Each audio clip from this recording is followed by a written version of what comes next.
Friends,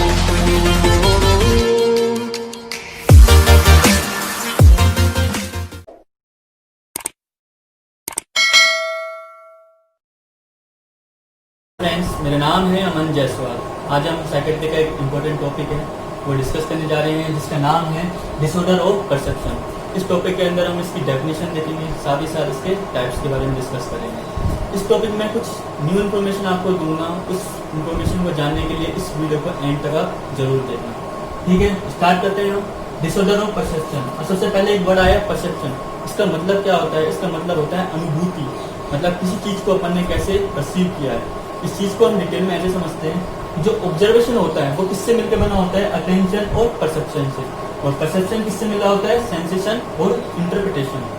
अब sensation मतलब कि अपने सेंस ऑर्गन, यानी कि आंखों से देख सकते हैं, कानों से सुन सकते हैं, नाक से सूंघ सकते हैं, जीभ से अपन टेस्ट लेते हैं और स्किन के थ्रू अपन टच को परसीव करते हैं।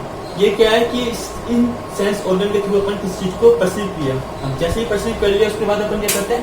इंटरप्रिटेशन। इंटरप्रिटेशन मतलब क्या होता है कि उस चीज़ की व्याख्या कर देना। फॉर एग्जांपल, ये मार्कर है, आई के थ्रू अपन ने देखा, इसके बाद अपन ने क्या हुआ? प्रीवियस नॉलेज के अकॉर्डिंग अपन ने ये देखा कि इस चीज़ जो दिखती है वो क्या होती है? मार्कर होती है। तो अपन ने इसके बारे में क्या व्याख्या करी, क्या इंटरप्रिटेशन किया? ये मार्कर है। ठीक है, अब इसकी डेफिनेशन देखते हैं। सबसे पहली डेफिनेशन है perceive external stimuli and give internal response. इस चीज़ को अपन ने परसीव किया एंड इसके बाद क्या किया? अपन ने क्या किया? Give internal response. अपन ने क्या इंटरनल रेस्पॉन्स दिया? ये मार्कर। दूसरी definition, perception mean whatever is experienced by a person through various senses such as vision, auditory, olfactory, taste and tactile. यानी कि एक पर्सन है, वो क्या एक्सपीरियंस करता है थ्रू वेरियस सेंसेशन, मतलब कौन कौन से? विजन के थ्रू, ऑडिटरी के थ्रू, ओल्फैक्टरी के थ्रू, टेस्ट के थ्रू और टैक्टाइल के थ्रू। इस तरीके से अपन क्या परसीव करता है, तो उस चीज़ को अपन क्या बोलते हैं? परसेप्शन। अब अपन ने ये देखा कि परसेप्शन में सेंसेशन आता है तो इंटरप्रिटेशन आता है। अगर सेंसेशन और इंटरप्रिटेशन में डिस्टर्ब हो जाता है या ये ढंग से काम नहीं करते हैं तो उस चीज़ को अपन बोलते हैं डिसऑर्डर ऑफ परसेप्शन। मतलब परसेप्शन में कोई ना कोई डिफेक्ट आ जाना, कोई डिसऑर्डर हो जाना। अब तक हमने पढ़ा इसकी डेफिनेशन में कि हमारे जो ब्रेन है वो सेंसरी ऑर्गन तक पहुंची गई, एक्सटर्नल स्टिमुलाई की जो हमने व्याख्या करी है उसको क्या बोला है? अपने परसेप्शन बोला है। ठीक है, अब हम पढ़ने जा रहे हैं इसके टाइप्स कौन कौन से होते हैं। अब इसके 2 टाइप्स होते हैं, पहला है इल्यूजन और दूसरा है हेलुसिनेशन। अब हम एक एक करके टाइप को डिटेल में पढ़ते हैं। सबसे पहला है इल्यूजन। इल्यूजन का मतलब क्या होता है? एन इनएक्यूरेट परसेप्शन, कि कोई भी जो परसेप्शन है वो इनएक्यूरेट है, सही तरीके से नहीं है। दूसरी चीज इसमें पढ़ने वाली क्या चीज है? Miss interpretation with external stimuli. मतलब कि इसमें एक्सटर्नल स्टिमुलाई तो मौजूद है लेकिन मिस इंटरप्रिटेशन। अपन ने क्या पढ़ा था जब परसेप्शन पढ़ा था? तो उसमें क्या था? एक था इंटरप्रिटेशन और दूसरा था सेंसेशन। तो इसमें कौन सी में कहाँ प्रॉब्लम आएगी? इंटरप्रिटेशन में। जब इल्यूजन की बात करेंगे तो कहाँ प्रॉब्लम आई? इंटरप्रिटेशन में।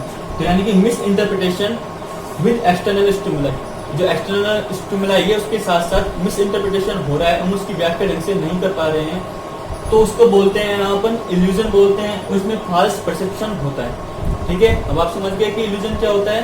कि मिस इंटरप्रिटेशन होता है एक्सटर्नल स्टिमुलाई के साथ मौजूद होता है एक्सटर्नल स्टिमुलाई। यानी कि एक एग्जाम्पल के थ्रू समझते हैं कि एक रस्सी पड़ी है, ठीक है, रस्सी पड़ के वो उसको देख तो सही रहा है, उसकी सेंसेशन सही है कि हाँ वो देख पा रहा है, लेकिन उसको क्या करता है? वो मिस इंटरप्रिटेशन करता है। यानी कि कैसे मिस इंटरप्रिटेशन करेगा? कि वो सोचेगा ये सांप है, एक रस्सी पड़ी हुई को क्या समझता है? सांप है। तो यानी कि क्या हुआ? परसेप्शन में क्या हुआ? मिस परसेप्शन किया है उसने, तो उसमें इंटरप्रिटेशन क्या हुआ? मिस इंटरप्रिटेशन किया है। तो ये क्या कहलाता है? इल्यूजन कहलाता है। इसमें एक्सटर्नल स्टिमुलाई मौजूद होता है। ठीक है, अब इसके टाइप्स पढ़ते हैं कि इल्यूजन के कौन कौन से टाइप्स होते हैं। टाइप्स में पहला है इल्यूजन ऑफ साइज या हेविंगस इल्यूजन ही बोलते हैं इसको, हेविंगस इल्यूजन ही बोलते हैं। ठीक है, इसके अंदर क्या हुआ कि मैंने 2 सर्कल बनाए, रेड कलर के 1 और 2, दोनों का साइज क्या है? सेम है। ठीक है, पर अगर मैं इसके जो बैकग्राउंड है उसमें जो बैकग्राउंड को एक तो छोटे सर्कल में और एक बड़े सर्कल में बनाऊं, तो किसी से पूछते हैं तो क्या बताएगा कि यार ये बड़ा है। तो ये क्या हुआ कि उसने देखा तो सही, लेकिन मिस इंटरप्रिटेशन क्या हुआ इसमें कि इसको बड़ा बताएगा बी को और ए को छोटा बताएगा। ये ए है और ये बी है, तो बी को बड़ा बताया, ए को छोटा बताया। तो ये क्या है, जो इल्यूजन जो होता है ना वो नॉर्मल पर्सन में भी हो सकता है। ऐसा नहीं कि कोई साइकोटिक डिसऑर्डर होगा तो ही होगा, नहीं, नॉर्मल लोगों में भी हो जाता है इल्यूजन। ठीक है, दूसरा आता है इल्यूजन ऑफ लेंथ, इसको बोलते हैं मुलर लेयर इल्यूजन। इसके अंदर क्या होता है कि मैंने तीनों लाइन खींच दी, ठीक है, अब इसमें जो मैंने मार्क एरो सा बनाया हुआ है, ये मार्क सा लगाए हुए हैं, इसको मैंने बड़ा कर दिया और मैं पूछता हूँ कि कौन सा बड़ी है इसमें लाइन, तो सब सामने वाला कहेगा कि ये ऊपर वाली सबसे बड़ी लाइन है। लेकिन जबकि रियलिटी क्या है कि तीनों जो लाइन है वो इक्वल है, लेकिन ये मार्क से लगाया है, मैंने बड़ा लगाया है, तो इसकी वजह से अपन को क्या हुआ, मिस इंटरप्रिटेशन हो रहा है, मिसपरसेप्शन हो रहा है किस चीज़ का, ऊपर वाली बड़ी है। ठीक है, ये हुआ इल्यूजन ऑफ लेंथ का। इसके बाद आता है हॉरिजॉन्टल वर्टिकल इल्यूजन। एक हॉरिजॉन्टल और एक वर्टिकल लाइन खींची, दोनों ही लाइन इक्वल है, लेकिन सामने वाला क्या करेगा कि जो इल्यूजन क्या होगा कि दोनों के दोनों ये जो हॉरिजॉन्टल लाइन है इसको सोचेगा कि ये बड़ी है, पर ये क्या हुआ, इल्यूजन। ठीक है, इसके बाद आता है जूलर इल्यूजन। जूलर इल्यूजन में क्या हुआ कि चारों मैंने जो लाइन खींची हुई है ये इक्वल है रेड कलर की, इसमें क्या किया, फिर मैंने ओब्लिक लाइन खींच दी, ठीक है, तो सामने वाले को ये क्या होगा, इल्यूजन हो जाएगा कि कौन सी बड़ी है कौन सी छोटी है, तो वो किस में आता है, जूलर इल्यूजन। इस तरीके से आपने इल्यूजन पढ़ा कि क्या होता है कि मिस इंटरप्रिटेशन होता है विद एक्सटर्नल स्टिमुलाई। वहाँ पे एक्सटर्नल स्टिमुलाई जो होता है वो मौजूद होता है, लेकिन उसको वो सामने वाला क्या करता है कि गलत परसीव करता है, इन एक्यूरेट परसेप्शन होता है। ठीक है, इसको बोलते हैं अपन इल्यूजन बोलते हैं। अब दूसरा टाइप है वो है हेलुसिनेशन। ये हेलुसिनेशन क्या होता है, इसमें क्या आता है कि अपन इल्यूजन देखते हैं तो वो क्या आता है, इसमें नॉर्मल पर्सनों में भी देखा जा सकता है, लेकिन जो हेलुसिनेशन है वो एक साइकोटिक जो पेशेंट है उसमें देखने को मिलता है। ठीक है, साइकोटिक पेशेंट में देखने को मिलता है। कॉम्पिटिटिव में पूछा जा सकता है कि साइकोटिक पेशेंट किसमें देखने को मिलता है, तो हेलुसिनेशन। ठीक है, इसमें क्या होता है, miss interpretation without external stimuli, मतलब कि इसके अंदर जब मैंने आपको बताया था परसेप्शन में इंटरप्रिटेशन और सेंसेशन। ठीक है, तो इसमें क्या है कि सेंसेशन भी है और इंटरप्रिटेशन दोनों की दोनों है, तो इसमें गड़बड़ हुई है। यानी कि इसमें क्या हुआ है कि एक्सटर्नल जो स्टिमुलाई है वो मौजूद नहीं है, कि जैसे कि पहले बताया था कि रस्सा गिरा हुआ है तो वो सामने नजर आएगा, तो एक्सटर्नल स्टिमुलाई मौजूद था, लेकिन इसके अंदर कोई एक्सटर्नल स्टिमुलाई मौजूद नहीं होगा। ठीक है, without external stimuli miss interpretation, कि उस चीज़ पे कोई भी जो एक्सटर्नल स्टिमुलाई है मौजूद नहीं है, लेकिन उसके बाद भी उस चीज़ के अपन गलत व्याख्या कर रहे हैं, तो वो क्या होता है, हेलुसिनेशन। इसमें अगर शॉर्ट में समझा जाए तो ये क्या होता है, एक तरीके से इमेजिनरी परसेप्शन होता है कि इंसान एक इमेजिनेशन बना लेता है उस परसेप्शन के लिए। इसके क्या होता है, टाइप्स पढ़ते हैं अपन।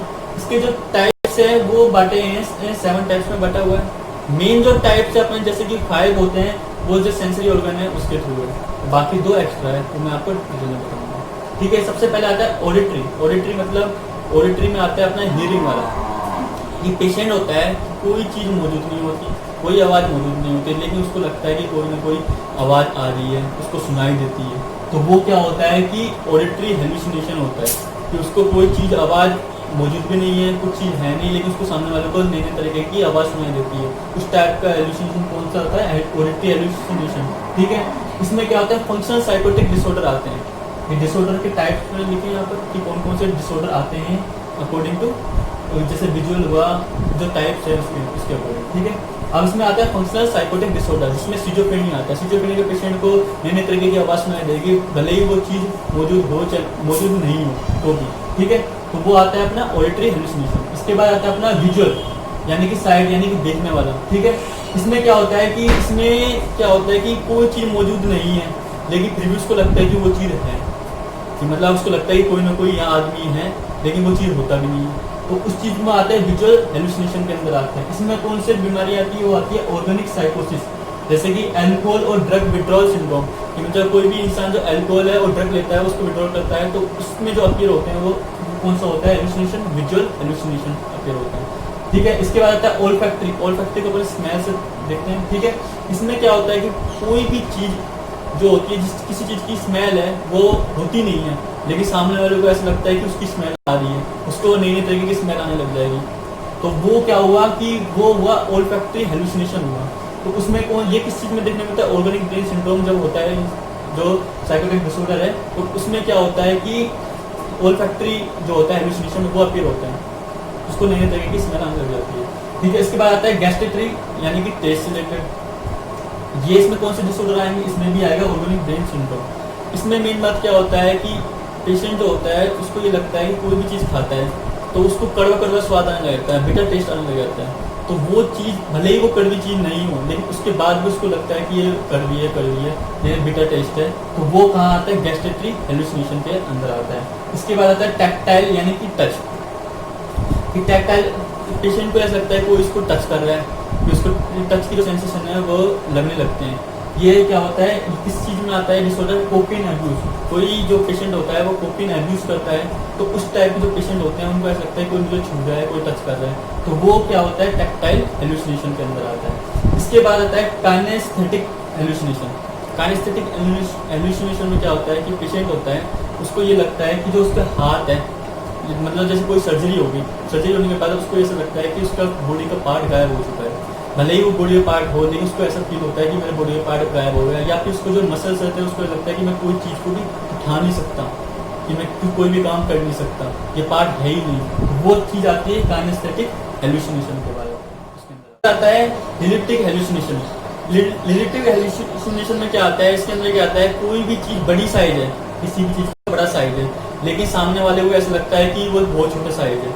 इस टाइप का जो हेलुसिनेशन डेवलप होता है वो होता है लिलिप्टिक हेलुसिनेशन होता है। ठीक है, इस तरीके से अपन ने टाइप पढ़े कि हेलुसिनेशन के कौन कौन से टाइप है। मेन चीज़ जो फोकस करने वाली चीज़ है वो क्या चीज़ है कि इल्यूजन जो होगा उसमें एक्सटर्नल स्टिमुलाई मौजूद होगा, लेकिन हेलुसिनेशन होगा उसमें एक्सटर्नल स्टिमुलाई मौजूद नहीं होगा।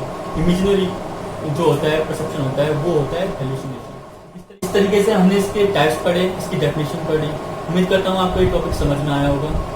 आपसे रिक्वेस्ट है कि आप इसको ज़्यादा से ज़्यादा लाइक करें, सब्सक्राइब करें और शेयर करें, ताकि मैं और नई वीडियो ला सकूँ आपके